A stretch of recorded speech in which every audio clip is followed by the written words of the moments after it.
Hello everyone, welcome to our channel, and today we will see how we can fix the issue of SweatCoin not counting our steps. So there can be several reasons for it, and I will just give you out few reasons and you can just check out whether you are doing them wrong or not. So the first reason is while walking, make sure that you keep your phone in your pocket instead of your hands, because the SweatCoin's algorithms are as such that whenever you have your phone in your hand, it doesn't count it as a step. So make sure that your phone is in your pocket instead of your hand.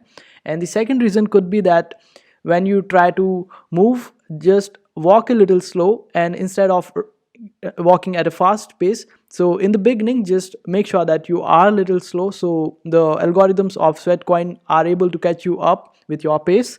And the third reason could be that you might be playing with the date and time settings in your phone. So don't play with them, and SweatCoin will be able to detect it. So this could be one of the reasons.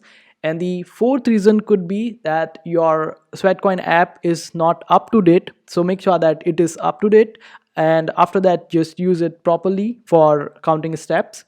And the fifth reason could be that your battery saving mode is on your device. So make sure that your battery saving mode is turned off while using SweatCoin. And the another reason could be that you are not checking out your phone in within 12 hours. So you need to constantly check your phone within 12 hours at least once, so you can just make sure that your SweatCoin is working properly. And SweatCoin also gets the hint that this user is not idle, so make sure that you check the phone out within 12 hours of time.